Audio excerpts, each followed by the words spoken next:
Assalamualaikum warahmatullahi wabarakatuh. Jumpa lagi dengan saya Pak Fauzi dalam pertemuan yang ke-9 ini. Pada pertemuan yang ke-9 ini, kita akan bahas sesuai dengan RPS, yaitu rencana pembelajaran perkuliahan semester, yaitu periode keluar Rabaul Konsisten dan perluasan keluar Jazirah Arab, perluasan Islam keluar Jazirah Arab. Di pertemuan ke-9 sesi pertama ini nanti saya akan bahas tentang kekhalifahan Utsman bin Affan,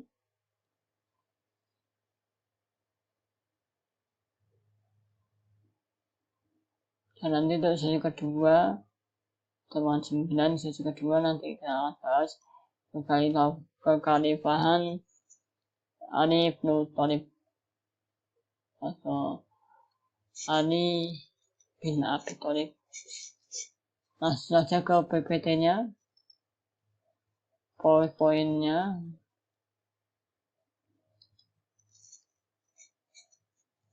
Periode Khulafaur Rasyidin dan perluasan Islam keluar Jazirah Arab. Kita sampai pada khalifah yang ketiga, yaitu Khalifah Utsman bin Affan. Pemerintah sebagai khalifah yaitu 23 sampai 35 Hijriah, atau kalau dalam tahun Masehi 644 sampai 656 Masehi. Berapa tahun ini? 12 tahun. Ya, 12 tahun benar. Biografi ringkas Utsman bin Affan. Utsman bin Affan Ibnu Abil As Ibnu Umayyah dilahirkan pada waktu Nabi Muhammad berusia 5 tahun. Atas seruan dan ajakan Abu Bakar As-Siddiq, Utsman bin Affan menyatakan beriman dan masuk Islam. Sebelum dan sudah memeluk agama Islam, Utsman termasuk saudagar yang besar dan kaya. Ia sangat pemurah dan menafkahkan dan mewakafkan kekayaannya atau menyumbangkan kekayaannya secara cuma-cuma untuk kepentingan Islam. Hal ini dapat dilihat dari perbuatan Utsman ketika zaman Rasulullah mengerahkan Jaisul Usroh, yaitu bala tentara saat kesulitan. Setelah itu perang Tabuk, Utsman mendermakan 950 ekor unta, 59 ekor kuda, dan 1000 dinar untuk kepentingan tentara Islam.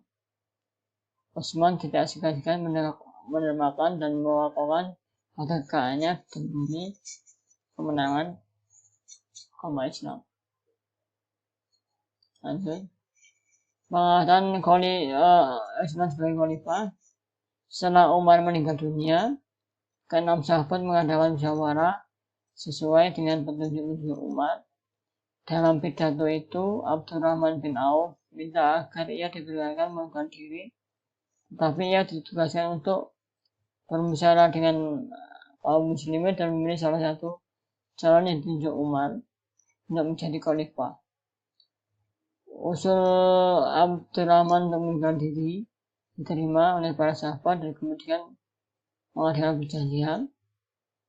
Sahabat berjanji akan memenuhi dan apa yang diusulkan Abdurrahman. Abdurrahman berjanji akan berlaku adil, dan Abdurrahman mengadakan musyawarah dengan segenap lapisan kaum muslimin dan juga melakukan musyawarah dengan para calon. Dari permusyawaratan itu, Abdurrahman meraih kesimpulan bahwa pendapat kaum muslimin terjadi pada Utsman bin Affan dan pada figur Ali bin Abi Thalib. Namun jadi ada dua calon, yaitu pengganti Umar, ada Utsman bin Affan dan Ali bin Abi Thalib. Tetapi dalam perkembangan selanjutnya, pilihan jatuh pada Utsman karena dia lebih tua dan Ali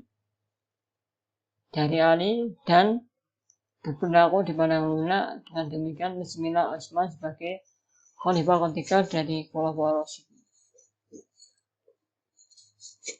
Pada masa Utsman sebagai khalifah ketiga ini terjadi pengamanan ke dalam dan perluasan keluar Jazirah Arab. Sebagai khalifah, Utsman dihadapkan pada dua masalah besar yang harus dilaksanakan. Masalah pertama adalah melepas penduduk KK dan pemberontakan yang terjadi di beberapa daerah di negeri.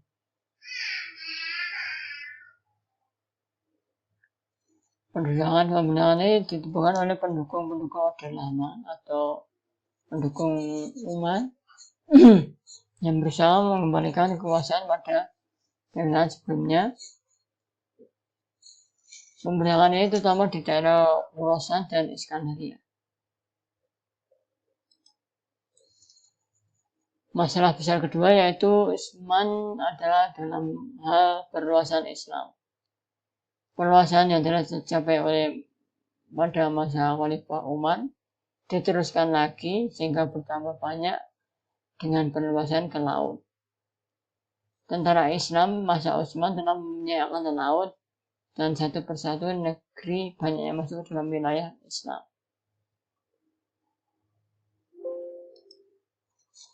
Ya. Kemudian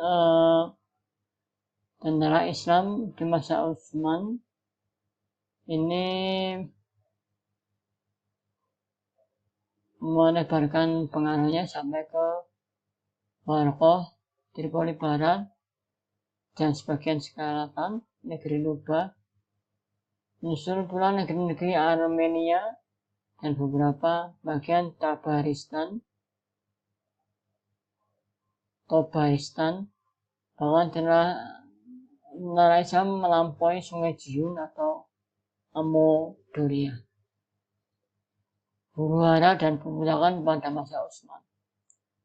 Sifat kedermawan yang dimiliki Utsman sejak dahulu agaknya terbawa ketika dia menjadi khalifah. Sifat suka memberi dan kadang-kadang melewati batas bersemi dalam jiwanya. Harta Baitul Mal atau kas negara dipakai untuk kepentingannya sendiri dan ada pula yang diberikan kaum kerabatnya. Jadi pada waktu Khalifah Utsman ini banyak korupsi, istilahnya korupsi dari kas negara dan banyak nepotisme, yaitu pemberian kekuasaan pada kolega dan keluarga Utsman. Akhirnya berkobar pemberontakan di Kufah, Basrah, Mesir. Gejolak kebencian yang terpendam selama mereka dilampiaskan. Dalam huru-hara ini tampillah Abdullah bin Saba, seorang Yahudi yang mengaku Islam. Ia sempat bersahabat dengan Abu Zar al-Ghifari, Ammar ibnu Yasir, dan Abdullah ibnu Mas'ud. Pikiran dan pendapat sahabat-sahabat benar itu digunakan untuk memperkuat hujahnya. Motif Abdullah bin Saba sebenarnya bukan untuk membagi keadaan atau membagi permasalahan pada waktu Khalifah Utsman, tetapi ia ingin melakukan tipu daya dan menimbulkan Islam dan kaum muslimin. Akhir riwayat Utsman dengan sikap Bani Umayyah, yaitu dari klannya Utsman yang dibela atau yang dekat dengan Utsman, berarti mereka membiarkan Utsman seorang diri menebus dan menerima kesalahan yang dilakukan kepadanya. Mereka menjauhkan dari Utsman dari gejala-gejala pemberontakan yang sudah tampak. Kemudian terjadi suatu peristiwa ketika pemberontak sampai kepada rumah Utsman, dan sekelompok pemuda Islam ini ada yang berupaya untuk melindungi Osman dari pemberontak, tetapi kelompok pemuda dari Umayyah ini atau sebagai dari Umayyah ini tidak berdaya membendung arus pemberontakan yang semakin membludak. Nah, Osman terbunuh ketika dari rumah karena pemberontakan itu sendiri. Itu mungkin untuk sesi pertemuan ke-9 sesi pertama ini saya cukupkan sekian. Untuk materi selanjutnya yaitu Khalifah Ali bin Abi Thalib, kita akan bahas pertemuan ke-9 sesi kedua. Demikian pertemuan ke-9 ini. Wassalamualaikum warahmatullahi wabarakatuh.